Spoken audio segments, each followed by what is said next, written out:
নমস্কার বন্ধুরা, ধর্মবচন বাংলা চ্যানেলে আরও একটা নতুন ভিডিওতে আপনাদের সবাইকে স্বাগত। বন্ধুরা, আমাদের অনেকের মনে একটা প্রশ্ন জাগে যে আমরা এত পাপ করি, সেই পাপের জন্ম কোথায়? পাপেরও কি বাবা মা আছে? পাপকে জন্ম দেয় কে? সবার পাপ আমাদের কে বহন করে? এই পৃথিবীতে এত পাপ হয়, এই পাপের মূল অর্থাৎ পাপের জন্ম কোথা থেকে হয়েছিল, সেই নিয়ে হতে চলেছে আজকের ভিডিওটা খুব মন দিয়ে শুনুন। হয়তো আপনার জীবনের পাপগুলো থেকে সেখান থেকে আপনি পূর্ণ করতে পারবেন। ভিডিওটি ভালো লাগলে কমেন্টে জয় শ্রীকৃষ্ণ বা হর হর মহাদেব লিখতে ভুলবেন না। চলুন বন্ধুরা, শুরু করা যাক।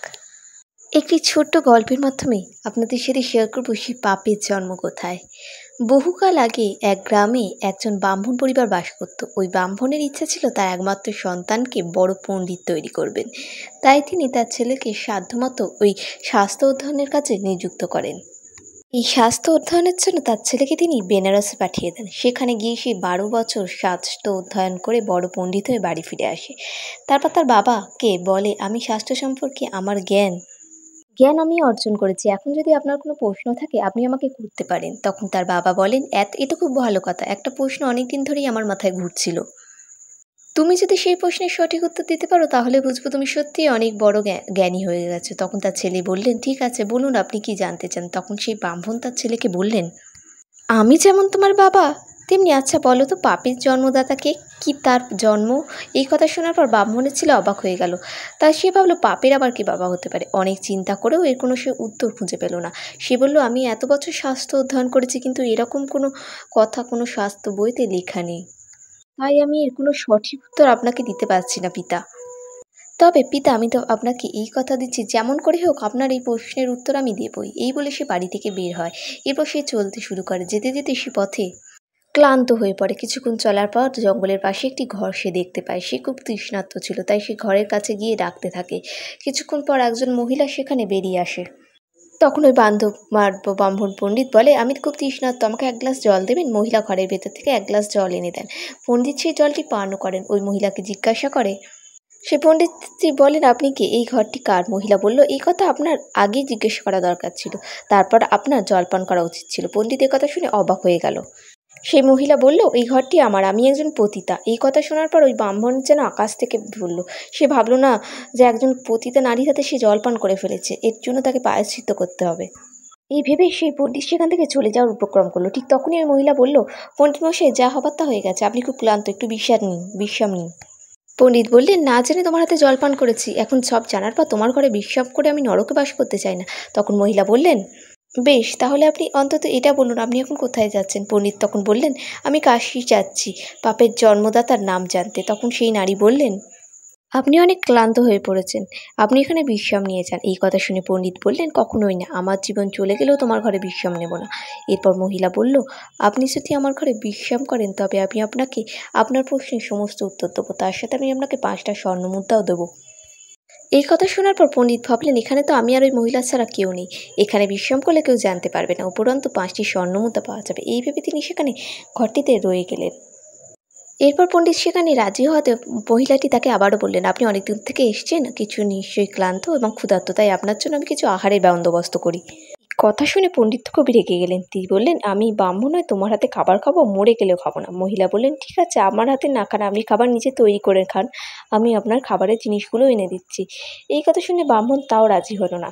তখন সেই মহিলা তাকে আবার আরও 5টি স্বর্ণমুদ্রা দেবার লোভ দেখালো এবং এতে ব্রাহ্মণ রাজি হয়ে গেল। এরপর সেই মহিলা আরও তাকে বলল, আরও 5টি স্বর্ণমুদ্রার লোভ দেখিয়ে ব্রাহ্মণকে বলল, আপনি যদি আমার হাতে খাবার খান, উপরন্তু আমি আপনাকে আরও বেশি 5টি স্বর্ণমুদ্রা বেশি দেবো। এই কথা শুনে তো ব্রাহ্মণ রাজি হয়ে গেল। তাই তিনি রাজি হয়ে গেলেন, তাকে মাত্র একবার খাওয়ানোরই অনুমতি দিলেন। তাকে খাবার তৈরি করে তিনি ব্রাহ্মণকে খাইয়ে দিলেন সেই পতিতা মহিলা। খাওয়া হয়ে যাওয়ার পর সেই মহিলা পণ্ডিত মশাইকে বললেন, যদি আপনি আমার সঙ্গে এক বিছানায় থাকেন তাহলে আমি আপনাকে আরও 20টি স্বর্ণমুদ্রা দেবো। পণ্ডিত লোভে পড়ে তাতেও রাজি হয়ে গেলেন। এরপর খাবার খেয়ে যখন সেই মহিলা পণ্ডিতটি মহিলার সাথে এক বিছানায় শুতে গেল, তখন মহিলা পণ্ডিতের গালে একটা সজোরে চড় মারল। পণ্ডিত এতে খুবই অবাক হয়ে গেল। তুমি জানো ব্রাহ্মণের গায়ে হাত তোলা কত বড় অপরাধ? তুমি জানো না তুমি কত বড় পাপ করেছো? মহিলা বললেন, না, আমি কোনো পাপ করিনি, শুধু আপনার প্রশ্নের উত্তরটাই আমি দিলাম। ব্রাহ্মণ এতে খুব অবাক হয়ে গেল। তিনি বললেন, তুমি আমার প্রশ্নের উত্তর দিলে, আমি ঠিক বুঝতে পারলাম না, বিস্তারিতভাবে বলো। সেই মহিলা পণ্ডিতকে বললেন, আপনি জানতে চেয়েছিলেন না পাপের জন্মদাতা কে? এটাই তার উত্তর। পণ্ডিত বললেন, মানে এটা কিভাবে আমার প্রশ্নের উত্তর হতে পারে? তখন সেই মহিলা বললেন, আপনি জানেন একজন পতিতা আমার ছায়া দেখলে আমার জাত যাবে, তা সত্ত্বেও আপনি আমার হাতে জল খেলেন, আমার ঘরে বিশ্রাম নিলেন, এমনকি আমি আপনাকে খাবার খাইয়েও দিলাম। তার সাথে আপনি আমার সাথে একই বিছানায় থাকতেও রাজি হয়ে গেলেন। একজন পণ্ডিত হওয়া সত্ত্বেও যখন দেখলেন আপনি এই কাজগুলো করলে অনেক অর্থ পাবেন, তখন আর আপনার কাছে এই কাজগুলো কোনো পাপ বলে মনেই হলো না।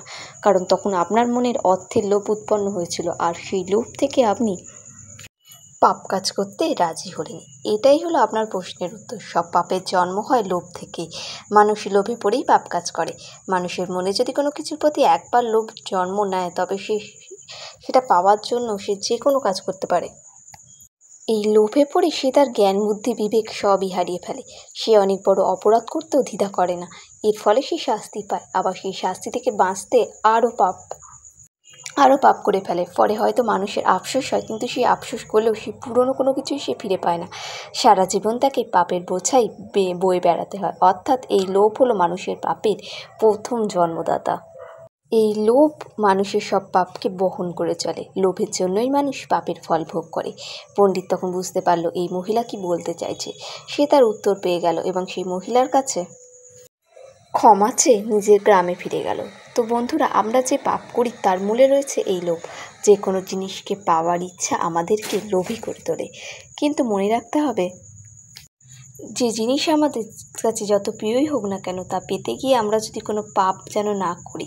কারণ যা আমাদের তা আমরা ঠিকই পাবো, কিন্তু যা আমাদের না তা পেতে গিয়ে সেই পাপের শাস্তি, কোনো বড় অপরাধ করে ফেললে সেই পাপের শাস্তি আমাদেরকে পেতেই হবে।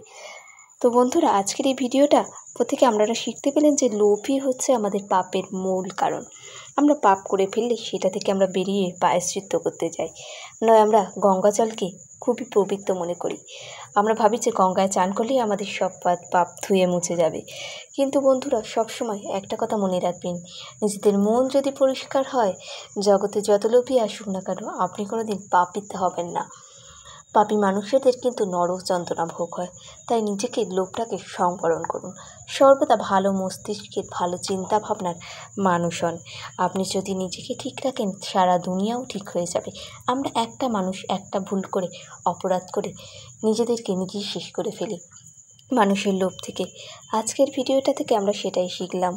যারা ভাবছেন যে আপনারা পাপ করে ফেলেছেন, তাদের বলবো ঈশ্বরের কাছে প্রার্থনা করুন। সেই পাপ আপনার আজ না হলেও কাল, কাল না হলেও পরশু ক্ষয় হবে। নিজেকে ঈশ্বরের কাছে মন প্রাণ দিয়ে সমর্পিত করুন। শ্রীকৃষ্ণের পায়ে নিজেকে সমর্পণ করুন। ভিডিওটি ভালো লাগলে কমেন্টে জয় শ্রীকৃষ্ণ বা হর হর মহাদেব লিখতে ভুলবেন না।